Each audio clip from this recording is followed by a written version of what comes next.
Hey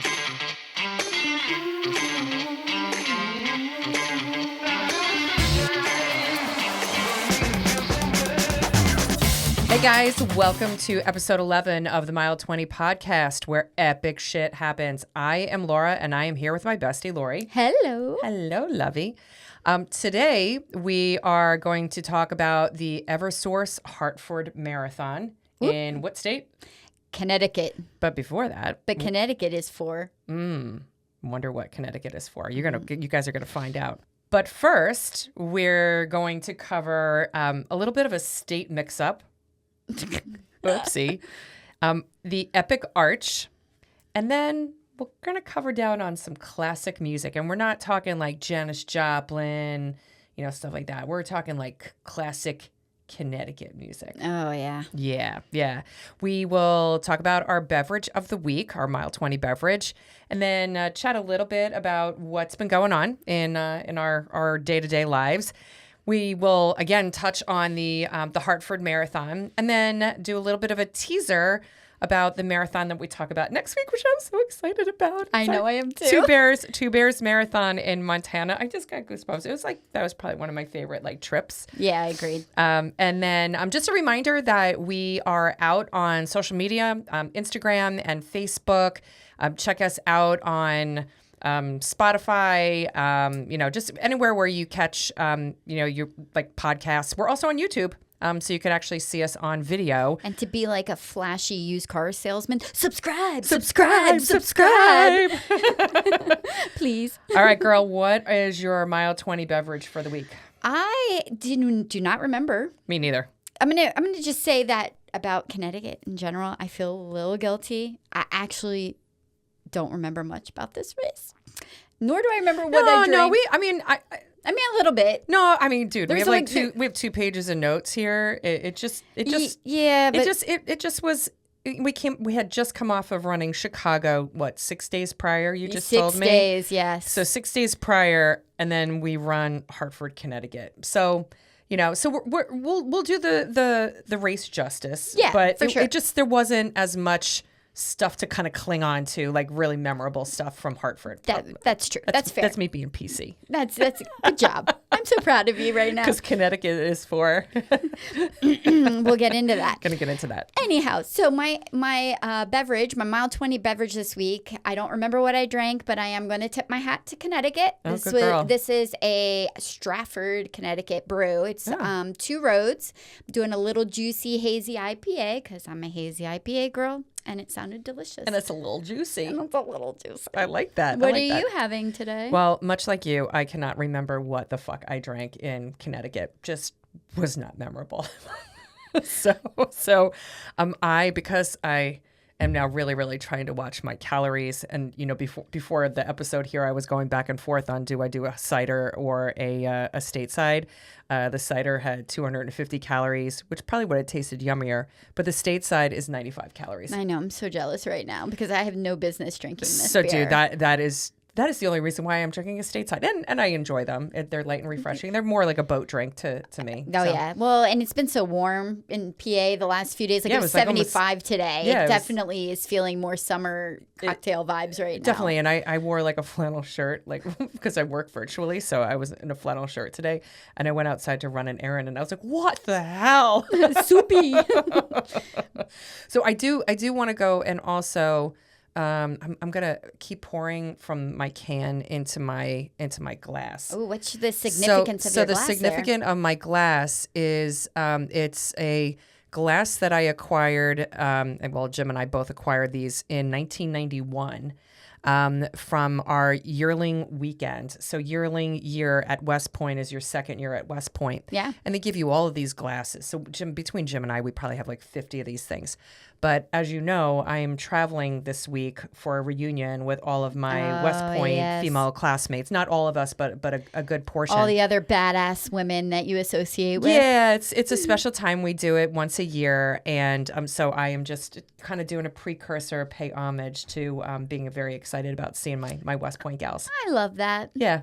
Yeah. That is so amazing that you guys do that. Yeah, and it was like really scary cool. the first time we all did it because, I don't know, there was something about West Point where you might have had like one or two like girlfriends there, but we all didn't like socialize with each other while we were at the academy. And then, now we've all like become much, much closer. Yeah. I feel like I have more friends now from West Point that are female than I did when I was there for all 4 years. I wonder if it's because they worked so hard to try and assimilate the women into like the natural order of things. Because you were the graduating class? The 13th graduating class of West Point with women. Yeah. Yes. Yeah. So they hadn't figured their shit out yet. So 14 years before you, they did not allow women at West Point. Yeah. Correct. That's insane. Correct. Yeah. So that's I'm just kind of giving a little shout out to my West Point gals. So. Yay! All right, here we go. Spilling the shit all over the place. Pretty good. A little juicy. Okay. Little juicy. I like that. Very good. Mine tastes orange. Good job, Two Roads. There we Loving go. that. There we go. Two Roads from Stratford, Connecticut. Yes. Outstanding. All right. So what have you been up to? A little this, a little that. A lot of good things. I have a couple of funny stories to tell. Okay. I have one really funny story to tell. Okay. But so last week I was shopping.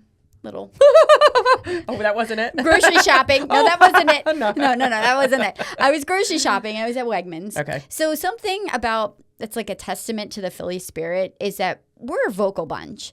Like when I was living in Florida for a good chunk of my life too, there like you didn't mouth off to people in Florida because you could get shot.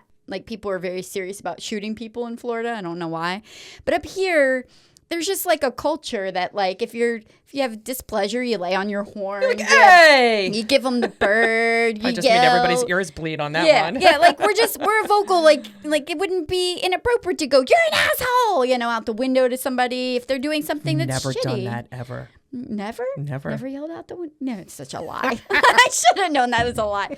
Anyway, so I am leaving Wegmans, which is our grocery store. And I'm like, I pull out my spot and I pull down the lane and there's like a woman in the main drive and I'm waiting because I'm in the lane. I have to wait. I have the stop. She's got her blinker on. She's wanting to turn in my lane. And I'm like, oh, and I kind of start to like wave like thank you and go. And she's like doing her hands like a why haven't you moved yet? And I'm like, okay, like my reflexes are not that slow. I'm like, this feels like a gross overreaction. And so I just kind of like smile and wave and thank her. And she starts flipping me the bird. And she's probably in her 70s. And I'm like, I was just like, this is awesome. This is what I love about Philly. Like she's giving me the bird. And I'm like, hey. Okay, and I flipped her back. I figured maybe this is her way of saying hello. I don't know. Oh my God. So that was towards the end of last week. We had that. That was a funny story. I kept notes. I did keep notes this week because I didn't want to forget these things. It does say old lady at Wegmans giving me the middle finger. I'm like, I cannot forget to tell this story because it is so funny. Dude, that's just sick. Oh, God. And so then Saturday, DJ and Mari, my son, DJ, and his girlfriend Mari came home and we had a game night.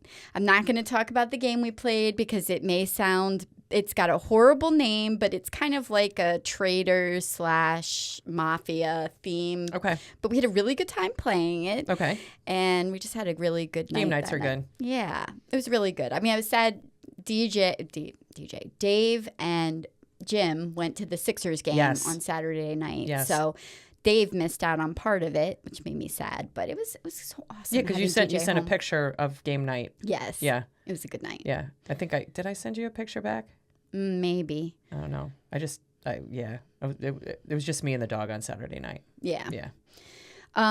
Saturday day was like our first. We had a little bit of a girl gathering, and me, Barb, Joan, and Dave went and hit the Schuylkill River Trail. Oh, nice. And we rode. So another great thing, I'm very partial to Philly. I love Philly area. But Philly is super cool because we have these fabulous like rail trails. Oh, they are absolutely we phenomenal. have near us is the Chester Valley Trail. That's about I don't know, 15, 18 miles long. I don't know. It's been extended now. You can actually reach another fabulous trail that we have, which is the Schuylkill River Trail. Right. Schuylkill River Trail travels almost from this town, Reading. I mean, it's almost 60 miles long. I don't know how long that is, but it takes you straight into the city. I mean, you can go by the art museum down to South Street, all by trail. Yeah. So it's really cool because we have a lot of cyclists and runners. And it's paved. It's paved trail. Paved, yeah. So it was, it was 75 or 80. It was almost 80 on Saturday. And so we all decided to go out. I love it. And we met at Port Providence and rode round trip. It was 27 miles. We went down to Coshawhocken Brewing Company. Oh, nice. I was able to get myself another Coshawhocken Brewing beer. Nice. It's delicious. And nice. they have a beautiful deck. It's like right on the trail. Like yes. you just roll up on your bike, park your bike, walk up, grab a beer, hop back on your bike and take back off. It's almost like a negative beer because like you kind of like you wrote it off. Exactly. Right? Yeah. Exactly. Yeah. So that was fun. And then me, Maggie, and Connor and the dogs ran 5 miles on the CVT Sunday morning. Good for you. I did not run at all this weekend. No? Nope. Nothing? Nope. I attacked my gardens. So both Saturday and Sunday, I got probably close to like almost 18,000 miles, 18,000 steps in both days. Down at the villa. Yes. Yeah. Mm-hmm. Yeah. So, no, I did not run. I've been kind of a slug lately, but it's okay.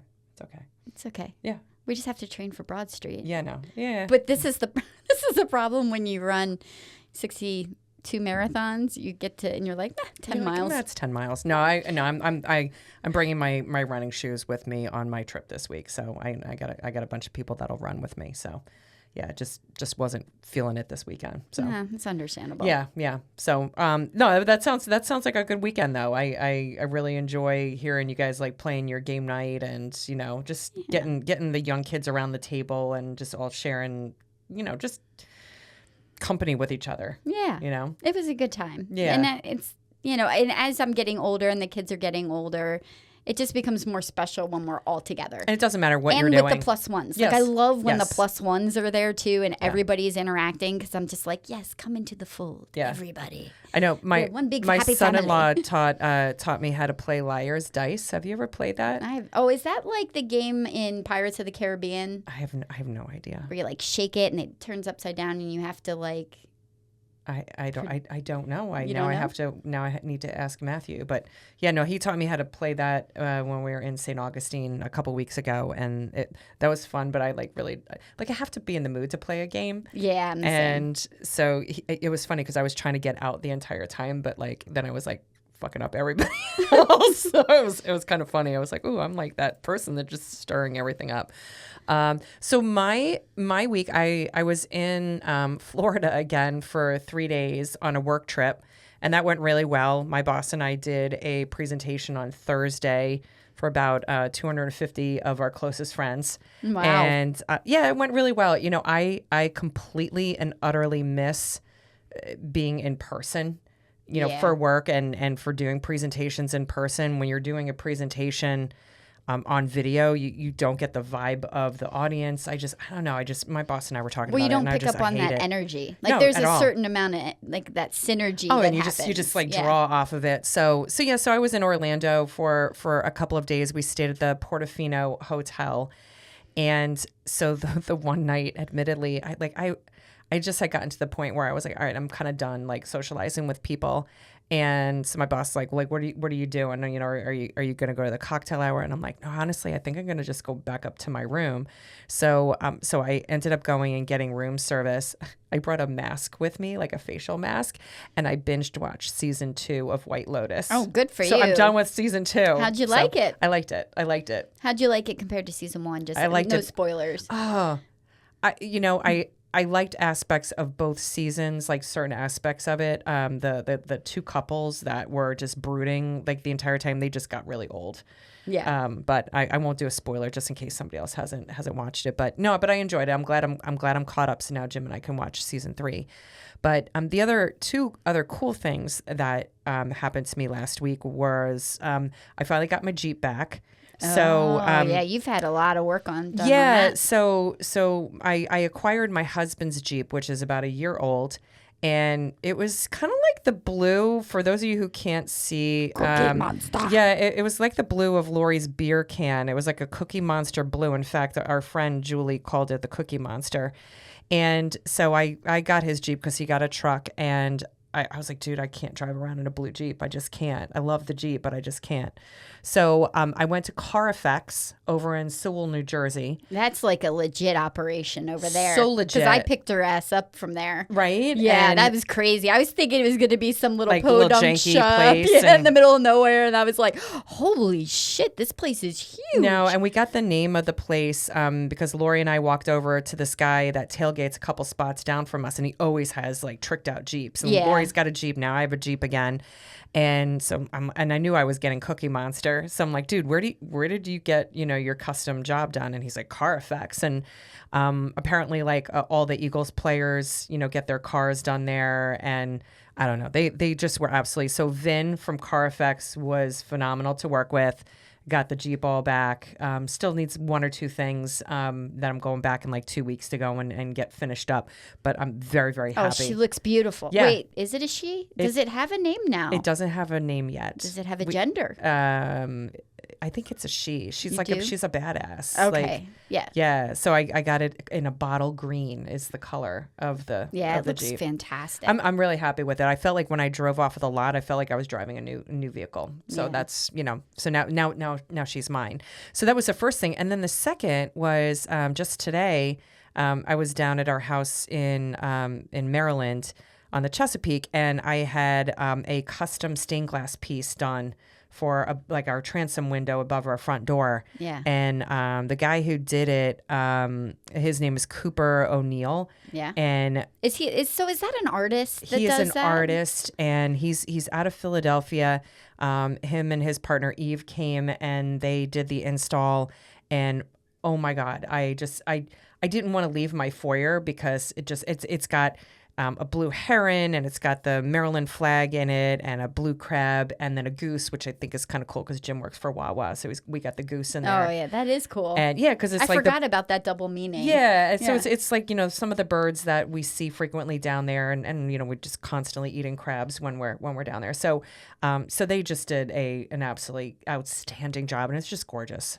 So the pictures look amazing. Well, I can't well wait worth to see the wait. it. Well worth the wait. Yeah. So that was a couple of things I had going on this week. So that's cool. All right. So we're gonna jump into it. I guess we should. All right. I guess Hartford awaits. So maybe we should start with our trip up. Where? Yeah. Where, Laura? Why don't you tell me where Hartford, Connecticut is located? If we say let's go run the Hartford Marathon, what state comes to mind? Right now, Connecticut. But at the time, because we had a lot of stuff going on, we had just run Chicago, and a lot of stuff going on for work. We were driving, whereas in the past, we've flown to places, and we were in the car with our friend Julie, and we were driving up on a Friday. The race was on Saturday. Yep. We get close to Hartford, and I'm like, well, how many more hours do we have? I'm like, hours? What are you talking about, hours? Like we're like 20 you're minutes out or something. And you were pointing to the city skyline, right? Which is not big. I'm like, wait, where are we running? And I was like, dude, we're running in Connecticut, Hartford, Connecticut. I thought we were going up to Vermont and not Vermont, New Hampshire. So I was like, oh. So in my mind, I thought we had another 3 or 4 hours of a drive, and we were there. So so that was the little bit of the pleasant bonus, right? It was such a bonus. Yeah. But I was like, but we're in Connecticut. And that's where we stayed. So was it scenic? I would say it had moments. Yeah. Nice, tidy neighborhoods. Yeah, nice, tidy neighborhoods. I feel like we got along stretches along the river, the Connecticut River. And then there was a really nice neighborhood on the far side. There's the marathon, the meat and potatoes of the marathon feels like a ginormous long out and back. Yes. Where ginormous out and back. But there is a lovely little neighborhoods, like colonial, with old Victorian we did a lot. houses. We did a lot of house shopping while we were there. So before we get into like where we started and so forth, why did you choose Connecticut? Or like this race? Because I know that you had this one on your list. Yeah. So prior to meeting Laura, when I had decided that 50 states was my ultimate goal, I spent hours hyperfixating. God, I love you as my friend. I do that sometimes, and I just get sucked down the wormholes of just reading and researching. And again, like we said, like wanted to run the marathon in whatever state. Right. Well, Hartford boasts like a beer garden at the end. And I'm like, beer garden with like live you had me music. At hello. Yeah. I'm like, hell like yeah. Like a big festival at the end. Yeah. I'm like, that's my jam. Yeah. That's the one I want to do. And a lot of the reviews are very, very favorable. So I'm like, sure, let's do it. So Hartford was on my list because I thought it would be really cool. It's really a state cool capital experience. too. And it's a state cap. Yeah. Yep. Yeah. Yep. All of that. And it's a flat course and it's a very fast. Yeah. So it's got a 6-hour cutoff. And a lot of people will run Hartford to try to go and qualify for Boston. Yes. And it is not hilly. In fact, no, not at all. Although I felt like there was a little hill when we came back up off of the river. Yeah, I mean, they said that the course that we did on October 14th in 2017, it was the lowest point was at 15 feet above sea level, and then the highest point was 182 feet. So it was probably that one hill because it was a good little stretch, but it wasn't hateful. No, it was not hateful because the rest of it was fine. Yeah, yeah. Now they have changed the course a little bit since when we ran it in 2017. They changed it the first 7 miles or so. Like it kind of does a little bit of weaving through Hartford, but then it heads out west. Okay. Whereas we kind of headed north and then came along the riverfront. So we had like riverfront on both sides. They don't have that really anymore. They don't run by the river anymore? Well, they do, but they travel west first. They don't go on the city side of the river. Okay, got it. Like we did. Got it, yeah. Yeah. It's like we went on both sides, right? Yes. Yeah.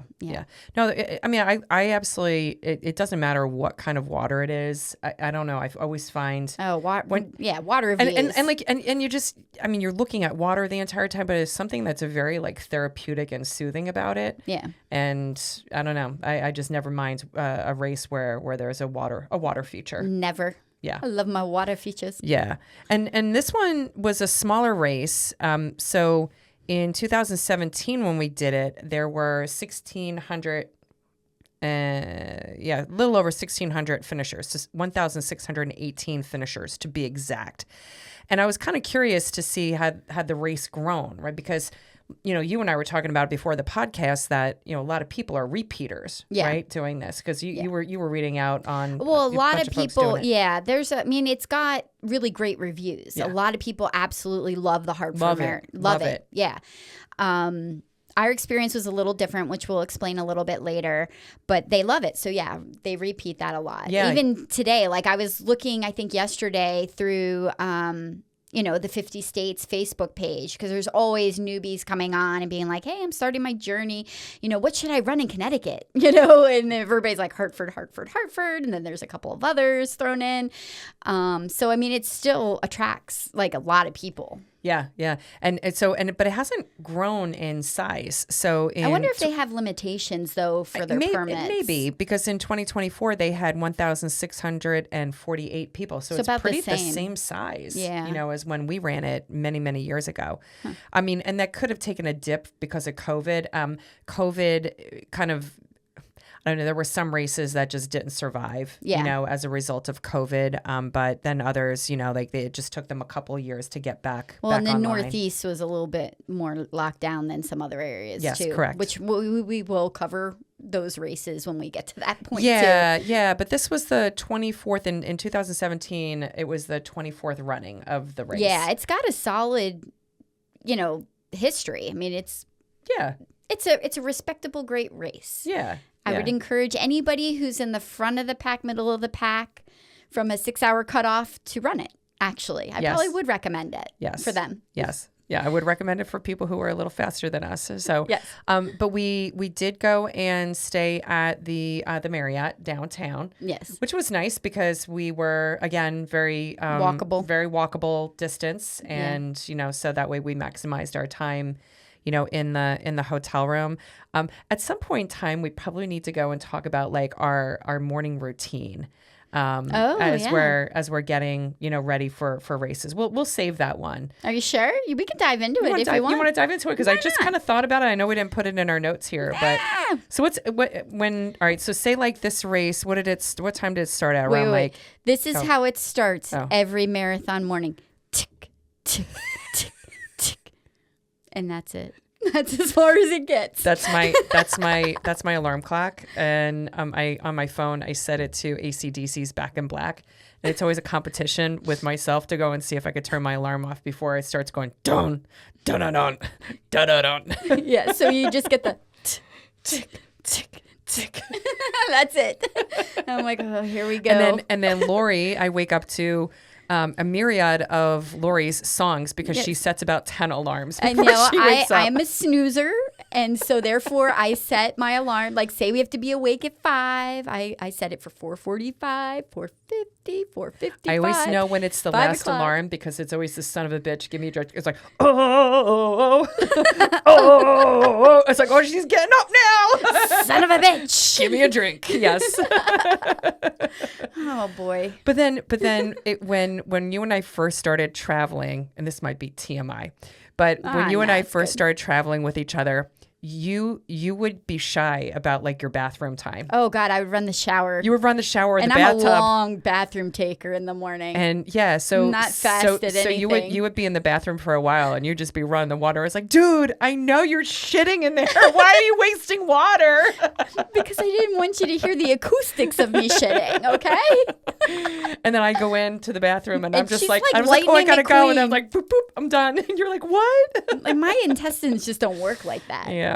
I wish they did. So it's always like that balance, and I like it when it's just you and I in a room together because like we have our thing, right? Like I know how long you usually take, you know how long I usually take. Yep. I don't think we've ever showered before a race in the morning. No. But usually you and I both lay our stuff out. At least we like everything is like within. Well, we used to be early on. It was like the race montage. You had to take a picture of it. Running shoes, race belt. Look at my bibs on my shirt already. Yes, like everything. You like laid out the montage. How long did that last? Because that didn't last long. Like I feel like when was the last one? Because we posted. It was probably Boston. I don't know. I don't even know if I did a. I did a Boston one. Did you? Yeah. Yeah. I don't know, but there used to be that. Yeah. And then, well, except for the one time I pre-pinned my bib and my shirt was a little tight and I put it on, I forgot, and I went and like hulked it trying to give myself some room around my midriff. And it was like the bib like ripped off of the pins, and I was like, son of a bitch. God. So, yeah, hulking the shirt is for real, man. So bad. But then usually you and I, we have like different things that we'll eat in the morning. So I know you usually do like You're more adventurous with that than I am. I'm pretty standard. I do a Think Thin bar exactly 2 hours before run time. Yeah, I've gone back and forth on different things. Like sometimes I'll do some crackers. I was doing for a while, if you remember, I would pack a gluten-free bagel, right? Not a bagel, but a waffle. Oh. And I put peanut butter on it. Yep. And then I would just fold it over like it was a sandwich. But like when you're flying and stuff and that's like in your suitcase, it's like, it is what it is, you know?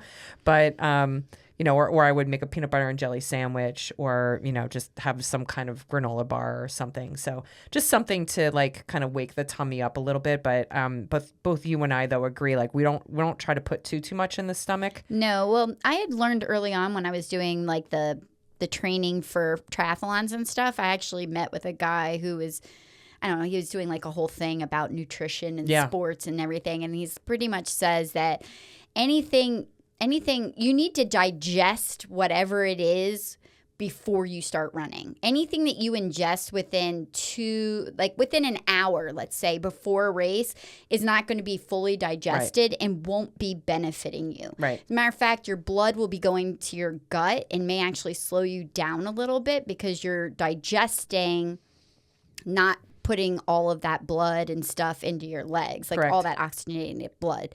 So like I always 2 hours is my limit. Yep. I fuel and then nothing until after the first hour. Yep. Yeah, and then usually you and I will go and you're more consistent with this, but you'll actually do the noons. The little electrolyte tablet that you put in your water bottle. Do you have one with you? I do. Hold on. Oh, no way. This is not awkward. Yes. Wow. That's a lot of ass in everybody's face. Hey, for those usually listening to us on audio, you get a little mooner shot from Lori there. So noons are awesome. I think I started these once I discovered them. Like as soon because they're relatively new-ish. I guess they maybe not so new anymore. Well, there's probably like 10 years or so. I don't know. But these things are great because they travel so easy in this little container, and they're just little tablets that I can just toss into my water bottle. So. Yeah, and usually I'll take like 3 noons and I'll put them in a little Ziploc baggie. Yeah, like a little. Because like when you have this baggie. and like when you're have limited space of what you can carry, I'll use Ziploc bags a lot, and I know you do too for just this and my ibuprofen. And But the one thing you have to be careful about with the noons is that when you put it into a squeeze water bottle.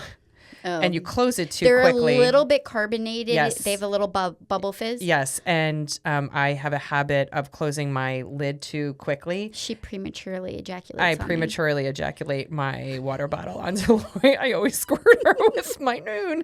So sorry, dude. It's all right. It's all right. I forgive you. I still run on that side. So we, I think the other thing that's like kind of routines for us, like.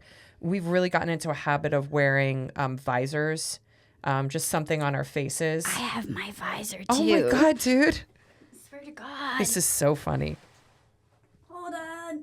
Okay. No, I wanted a moonshot again. No, I could reach it that time. Yeah, these are really great. The head sweats. Yeah, I ordered mine on Amazon. We wore our first one out. We bought this, I think, at one of the expos. Yes, we did. And wore it out to the point where I had to. Matter of fact, this may be the worn out one. Yeah, no, I threw my still from our clip from the Kentucky Derby. From the Kentucky Derby, yeah. Marathon. But they got like terry cloth headbands on the inside of it. Yeah, they're great. They're fantastic, and they're light, and they're so light, and they don't move. And a lot of people, they wear hats, but the hat will go and make your head like heat up. Yeah. So I like having our hair kind of exposed. But man, it just is so much nicer having the sun stay off of the face. Yeah, agreed. Now before we leave, I mean, and you and I are constantly back and forth in the bathroom, right? Because that's why it's clutch to go and stay in a hotel room that is very close to the start. Because I'd rather potty there, right? Because even if it's our 20th marathon, our 60th marathon. Your body and your mind still are like, evacuate. Holy shit, like you got to evacuate everything. You're going to run 26.2 miles today. Emergency evacuation. And it never changes. So if you think that when you run your 5th or your 10th marathon that your feelings are going to change a little bit, you don't get as nervous about like not finishing, but you still get that like kind of nervous energy, right? Nervous energy. I mean, I think like during the week, like the first few marathons during the week, you're like, oh my God, I'm running a marathon. Yeah, am I doing the right thing? And you're like all amped up because you've usually tapered. So like you're not running as much mileage. And so you're getting mental about that. So you're mental like all before. But then like, as you do more, you still get a little mental. You're fully confident you're going to finish. Yeah. Like never doubt that I'm going to finish one. Yeah. It just comes down to like the day before you're like, oh shit. I'm running tomorrow. Oh my God, and it's 26 miles. Like the 26 miles never ceases to amaze you that your body does it, or at least me. No, I ditto. Yeah, and it affects your gut. Ditto. Because of it. And then the last thing that we usually do when we before we depart the hotel room is we lube up. Oh, yeah. And this is so important because when you run that many miles. I brought my little one, so keep talking. Did you bring your little one? Yeah. So when you run that many miles and you just constantly have this movement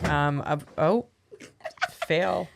When you have this constant movement of, different parts of your body and you have your clothing that could potentially rub against your body, it can actually make you bleed and can cut you after a period of time. I think it's notorious for men. Like their nipples. Do you remember nipples. seeing guys with just blood stains going down there? And wearing white. I'll never understand why a dude will wear a white shirt to a marathon my thing is I got to get my pits, my tits, my crotch, and my ass. And those are really because and we've had it both where our sports bra has cut into us so bad that you get into the shower and it feels like somebody's just took a switchblade to you. Yes, it's like Mary Mother of God. Yes. Yeah, I do not so much my pits. I do a little bit under the arms. That's more what I talk about. Yeah, underneath where your armpit, under your arm will actually hit your shirt. Yeah, and I got a little bit of chest action going on, so I have a little bit more movement. So yeah, I smother it all along my bra line on the bottom. I don't really chafe. I used to chafe up on my shoulders. Up there too. Yeah, that doesn't I don't really do that happen anymore. Yeah, but now that I'm getting older and getting a little bit more back fat, do you have to get the back? I do have to get my back. Yeah, and then usually around my thighs and legs. But yes, body glide. Body glide. I think the funniest experience I ever had, because I know where Lori puts her body glide. Well, this is my little one. I have a big one that I travel with. I have a big one. This is my little one. I actually race with one. I race with it because if I need it on course. So I know where the body glide has been used. And then at some point in time, I was hurting and you were like, do you want to use my body glide? And I was like, no. I was like, I'm not that desperate. But you have been.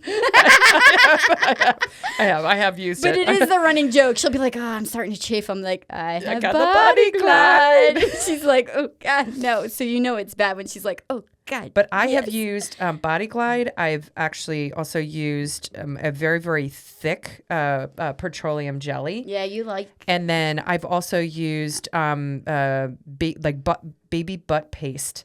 And it's almost like a I don't know, like a diaper rash. And it just, and you think about it, it's meant to go and stay on the baby to prevent rashing. Yeah. And I have used that and that stuff. That you got to scrub off, after a race. Yeah. So just be aware of the little fish oil smell. And doesn't the Vaseline or petroleum jelly, does that stain? I don't remember. It does. It does. That. And yeah, it stains pretty good. Their shirts, and I remember one time I had put it underneath my ass cheeks. I think we were in the state of Washington, and I sat down on a chair in the hotel. And I stained the shit out of the chair, and I was like, "Dude, run!"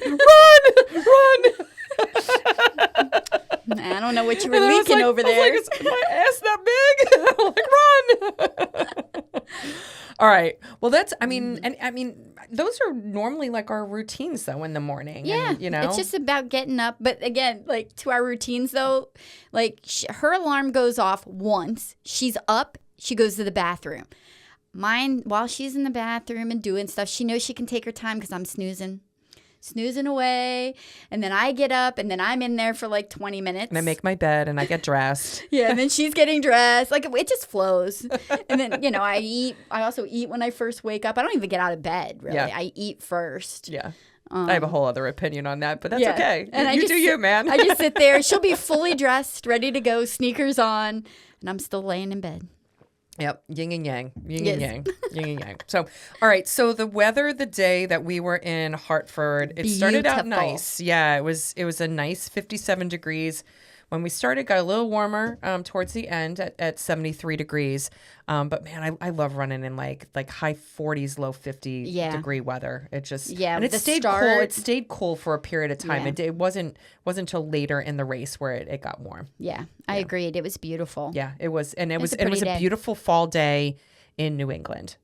Which I loved. Probably one of the prettier finish lines, but we will get to that too. Yeah, but that's it was a very pretty finish line. Yeah, so the race started a little later for a race. It started at 8 a.m. I mean, normally our races start anywhere from like 6 to 7:30, but this was a little bit later, and it started at the Capitol, Yes. which was nice. And it's important to note with Hartford that the 8 a.m. start is the 6-hour cutoff is calculated for Hartford from the 8 a.m. start. Yeah. Doesn't matter when you cross the start line, their 6-hour limit starts at 8 a.m. Yes. Just want to clarify that. Yes. Yeah. Yeah. All right. So you want to walk through a little bit of the course? Yeah. So again, like when we ran it in 2017, it was a little different. So we start again. The state capitol is a really pretty building. It was beautiful backdrop. Yeah. Yeah. It was a very pretty backdrop. Nice start. I'd say for us, like the first mile 1 through 7 wound through downtown and then kind of went north of the city, and then we came back down through Riverside Park. Mm-hmm. But again, all of that has changed. So that was mile 1 through 7. Now it's like mile 1 through 8 travels out west before it comes back, and then you cross over the river to go over to East Hartford. Yeah. And then it's essentially mile 7 through like 26 or 8 now. Mile 8 through 26 is a ginormous out and back. Ginormous out and back. Ginormous out and back. It does kind of depart out where they split for small periods of time. And then surge back in. And yeah. But they're brief. Yeah. And you know, as a you know, kind of the back of the Packers, you know, it's always good that when we kind of make the turn to come back and we still see people going out the direction, we're like, oh, thank God. Yes, but with an out and back that long, inevitably you're seeing also the cleanup crews. Yes. Yes. We do see the cleanup crews. Yes. Every once in a while. It's okay. Yeah, it's okay. It is. We're okay with that. And then I think...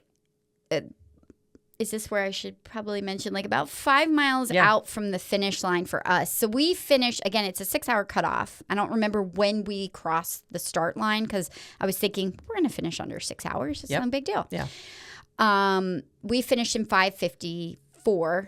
I mean, we had just ran Chicago 6 days prior. Mm-hmm. You were battling back from an injury / plantar fasciitis. Still flirting with plantar fasciitis. Yep.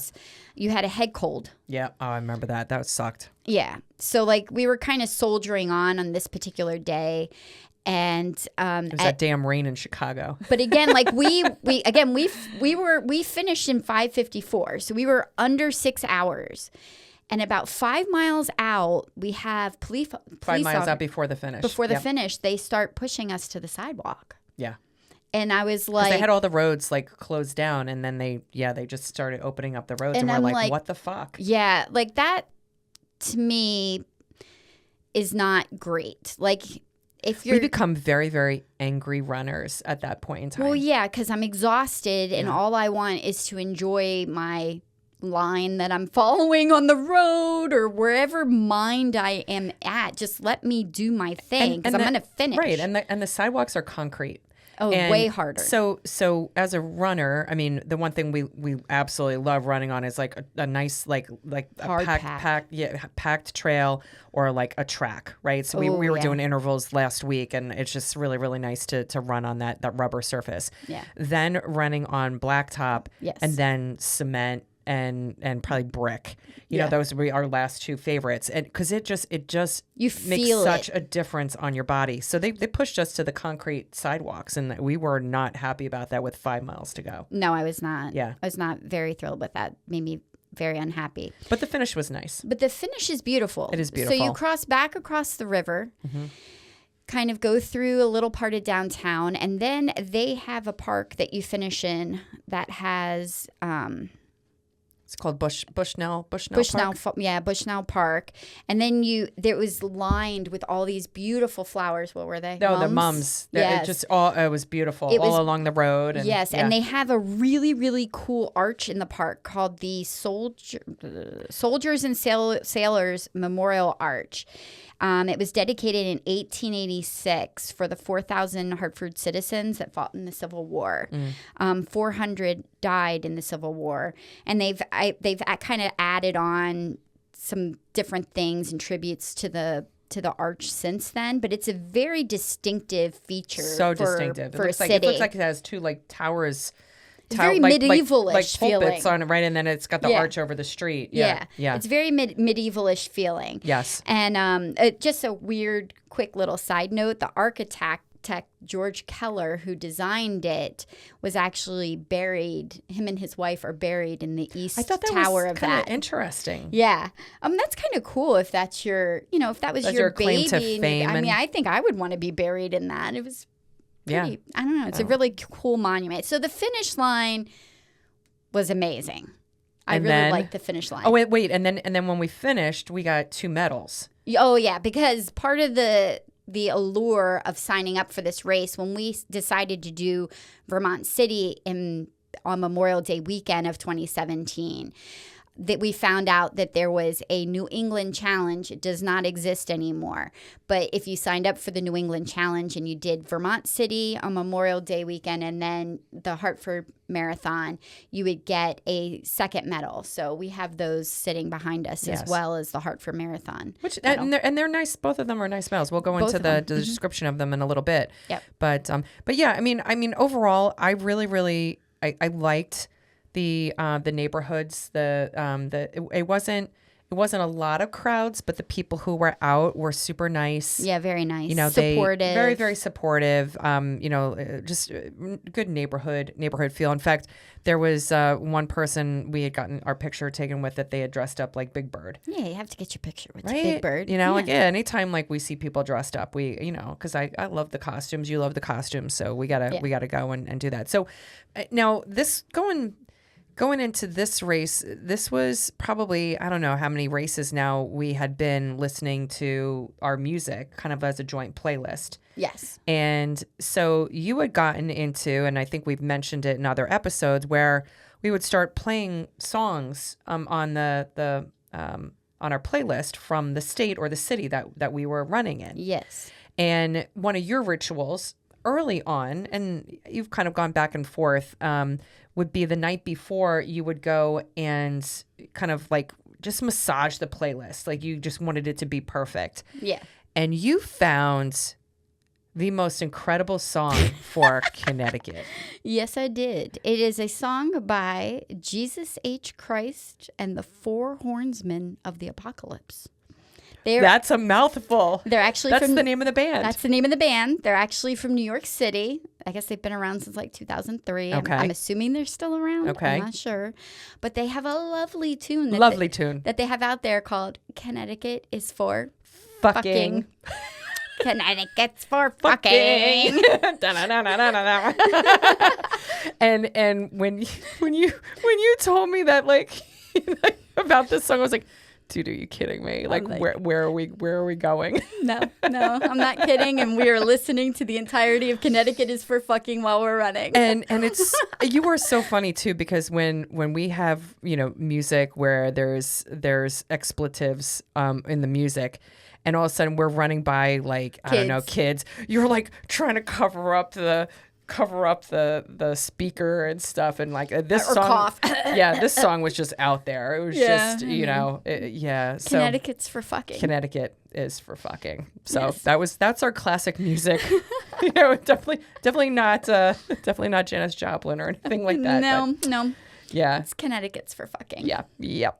How many times do you want to say that today? I don't know. Dave says he blushes because I'm so crass. So I just thought, oh, by the way, he didn't appreciate. He's like, do you want to break anything else at the cabin? Oh, my God. He texted me. He texted me. He was just like, oh, so I heard you broke stuff at the cabin. I'm like, so you do listen. I was like, but I maybe broke more. No, I didn't. No, she didn't. She's going for the bottles next. I know, right? Saying. Yeah, that's the bottles. But then, so Julie Julie Shannon. So I can't wait to have her on. I know. We're gonna have her on very soon. But she was our beer bitch. She was our designated beer bitch. The best beer bitch. And she's one of the OG. She's the original beer bitch. I think I made that sign. I made up that shit. You did. But you both were holding it with pride. But she helped. She was the beer bitch that day as well. So, but the one thing that and I think Egla was talking about it a couple episodes ago about that just, hey, when you're the beer bitch and you're designated, like, it's your job to find us, right? And so nowadays, because, you can track somebody on an Apple phone, and their location makes it a little bit easier. But one of the ways that Julie has been able to track us is through the GPS tracking that the race offers. Right. And Race Joy was the sponsor. And I don't know if they're still the sponsor, but they were the sponsor when we ran in 2017. Now, race tracking has changed a lot. Right? God, like, so the much. GPS tracking. They used to not even be able to track a runner on course because they started with these weird, almost like plastic hospital bands that you would loop on your laces. They were so big. And they would flap. They were flap, flap, flap, flap, flap when you were running. And then they evolved into like these little discs that you could weave your laces into. Yeah, were they like G tags or something like that? Yeah, but that was a pain in the ass because you'd finished the marathon, you come across the finish line, and you get a medal, and then some fucker would stop you and be like, wait, stop, we need the GPS tracking thing back, and you're like, dude, I don't want to stop. Like, I need to keep my body moving. Yeah. So that was a pain in the ass. And now they're all incorporated into the bib. Yeah. So nice and streamlined. Except for the people who feel like the extra large, like, why do we need to have so much on the bib? Like, I'm a little woman. There have been bibs that have been like 2 feet wide that we've had to like put on our shirts. Yeah. I mean, I just got to the point where they're like, and it says all over it, don't fold it. And we're like, fuck watch you. me. Don't try and stop me. Stop me. No, it's like, just don't crease over the tracking thing. Yeah, I'm very careful to fold around the tracking thing, but yeah. But it's like these things are made for like guys who are like, 6'4", Dave. Right? They're made for Dave. And broad chests. Yeah. But yeah, so Julie, tracked us and tracks us when she's not at our races. Yes. And she's always trying to find out if, there's a tracking device. So one of the things that we have as a ritual is when you cross over a tracking mat, it's like a little rubber mat, and they have like a little clock and makes a beeping noise. They usually have them at like the 5K, the half mark, like at different random points. Just to make sure that the runners also aren't cheating, right? And cutting the course. Especially on long out and back courses where cutting course could be there a little bit easier to do. People who do that. But every time we cross over a mat, what do we say? Hey, Julie. Hey, Julie. I wave to the sky. Yep, we do. So, but yeah, so then we did have another issue at the 5 miles left to go mark. Little Porta-John issue. Was that mine or was that your issue? I don't remember if I had to go or you had to go. I think you had to go. Was it me? Yeah, because I think I stayed out in the parking lot. Oh, that's possible. Yeah. I did not see the inside of the Holiday Inn. Yeah, because I can remember walking into it. Hotel, motel, Holiday Inn. I had to go to the hotel. Yeah, I think I had to use the restroom. There were no Porta-Johns. And we could not get to a Porta-John. There were no Porta-Johns. And I waited and held it for a while, and there was a Holiday Inn. Yeah. And I was like, I'm going to use their lobby bathroom. Yeah. So we made like a little beeline across the parking lot. And But like even, so there's a lot I can forgive. Like I can forgive the fact that there wasn't Porta-John like that in the right spot at the right time. Like I can forgive that. It happens. I get irritated by being pushed off the course what I feel was early. But the police officers were also doing what they were told to go and do. So we didn't get mad at them. We just got just mad in general. That under the circumstances. But what really irks me, and this one's bad. Yeah, this one's bad, people. Very bad. I did check the website to see if anything has changed, and nothing has changed. So if you are closer to the 6-hour point of the marathon, expect nothing that you paid for no at beer, the finish line. No extra food, no music, No, none of the festivities. Nada. It says on the website that the festivities close out at 2 p.m. That's fuckers 6 hours. That is at 6 hours. Those fuckers were taking down the tents when we came into the park area after we finished. We were just. I'm like, is there a beer? I get a free beer, right? Oh no, it's gone. Oh, okay. Oh, I guess I didn't want that anyway. Yeah, and that was one of the reasons why we wanted to go and do the race. Yeah, that was the big reason. I wanted to have a good time and celebrate our thing afterwards. Yeah. So we did end up. I think because Julie being her beer bitch, she did have some beverages which we cannot remember what she carried, but we did go and sit in the shade in that park. Yeah. And I think she had some extra stuff in her bag. I think there was maybe like one or two extra things. So I think right. She took one and like I think you and I split one or something like that. We did blow the dust off the memory. Thanks, man. I don't know where the hell that came from. I don't know either, but I'm like, you're we right. Totally did that. We did do that. Yeah, yes. Yeah, because I was like, no, but I remember staying in the park, but that's what we ended up doing. So thank you, Julie, for going and bringing extras. Julie's amazing. She was the extra beer bitch that day. So, and then the night before, and I know we were trying to rack our brains trying to figure out the place where we ate, but we ate someplace local downtown. It was good food. It's good food. And we had pizza. Yeah. But we couldn't remember what the name of the place was. So so we apologize. I feel like when we got better about remembering things, but I don't know. I think like Hartford was just kind of like a big blur, you know. It wasn't a blur. There wasn't really anything that happened that was like uber memorable. It was like we went, we ran, we got her done. Yeah. Check. You know? Check. Yeah. Yeah. But again, you know, there are a lot of people that absolutely love this race. Lori and I walk away from it a little bit bitter because of the ending. Yeah. You know? So it wasn't a happy ending. Yeah. So I'll cut to the chase. Would you run Hartford again? I don't think so. No, I'm a hard no.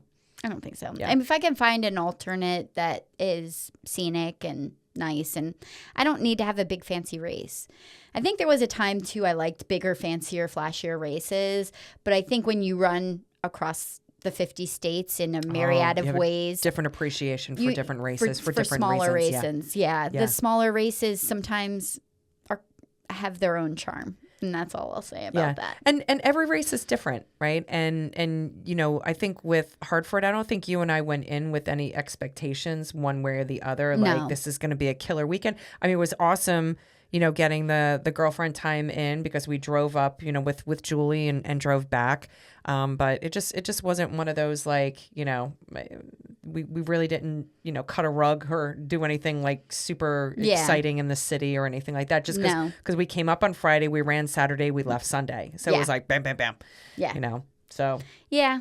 So, yeah. Yeah, I wouldn't run it again. I'd find another race in Connecticut. So Maggie and Maddie, we need to find other races in Connecticut. But don't discourage people, not at all, who are in the front of the pack. Like if you're going to finish. Because we heard that there's beer and food at the end. Yeah, I'd say if you're going to finish in under 5 hours, probably a great marathon. If you're flirting with deep into 5 hours, I would probably find an alternate. And you know what? To each their own. I just feel like they should either move their cutoff up or they need to extend the party on the backside. I know that there's vendors and I know stuff that there are permit issues and stuff like that, but I don't know. Well, how hard is that to get done? I don't know. Yeah. If it's hard. Yeah. Maybe but that's okay. We'll never know because we're never going to go and do that race ever again. So it's all good. So what was the swag like? You kept the shirt. I really the shirt. Yeah, I like the shirt because it's one of those. You do wear that now that when you just put that on. I was like, oh, you do wear that. I do. I wear it a lot. It's green, which I love. Yeah. And it's one of those. It's not like it's a tech, but it's not true tech material. It's like the cottony tech. Yeah. Which I love that feel. So, yeah, I wear this a lot. That's a good hiking shirt, actually. It is. It's great. Yeah, like a backpacking shirt. Yeah, I don't know why. I think I had so many shirts and I just, you know, I probably wore that like once or twice and, you know, I keep ditched everything. That. Yeah. No, I did not keep that one. But today I'm wearing shirts that we wore in Philly.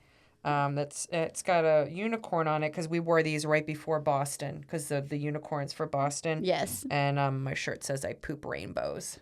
So I'm very proud of their shirt. So yeah, I like that shirt. Yeah, it was kind of like my mindset, talking about Hartford. So I was like, yep, I'm pooping rainbows. So just trying to find it. Now I will tell you, I looked at the medal. I think it was, I don't know if it was this year's Hartford medal or last year's Hartford medal. I'm like, we win with the Hartford medals. Oh, really? Yeah, because it's more of just like a basic medal, like rounded or ovaled medal with like the image of the arch on it. Okay. But our medal, our medals are,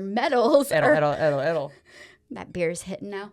Our medals are the actual arch, the soldiers and sailors arch, which I love that. It's very unique. It is a very, very unique. Yeah, it is a very, very unique But medal. if I was sitting here and I was just describing a basic medal, it probably would have made me feel different too. I'd be like, it's just a basic medal. Yeah. No, I and it's always cool, like when you get a nice medal, because it's just, I don't know, they definitely stand out. So irregardless of like seeing what's on the ribbon, as soon as you see that medal, you're like, oh yeah, that's from Hartford. Yeah, it's very distinct. Just because you remember that one. I would almost equate it to the bells for Philly. Like, I love the fact that Philly has their bells. Agreed. So, because it's distinct. It's the Liberty Bell. Agreed. All right, so we both established that, there's a lot of really great highlights of Hartford. Again, it's a capital. And, if you get a chance, you want to go and visit all the capitals of each of the states, definitely recommend it. Very clean city, felt very safe. Very New England-y. Had a nice New England vibe. And, there were plenty of places for us to choose from to eat at nighttime. So we just can't remember any of them. We just can't remember. So, all right. So did we miss anything for Hartford? I don't think so. Yeah. Not at all. Yeah, I think we did it justice, and see, I told you I wasn't going to be mean about the race, even though I think we handled that well. Yeah. All right, so next week we will be discussing Two Bears Marathon. Yes, I love Two Bears. Yes. Which is a mile 20 marathon. Yes. It's in Montana. Oh, yeah. God, I loved everything about that trip. So I did too. I can't wait to talk about it's going to be a lot different next week. Yeah, very different. I'm so excited because I love Montana. Anyway, we really want to thank everybody who's been tuning in. Thanks for hanging out with us today. And now go make mile 20 your bitch. Peace out.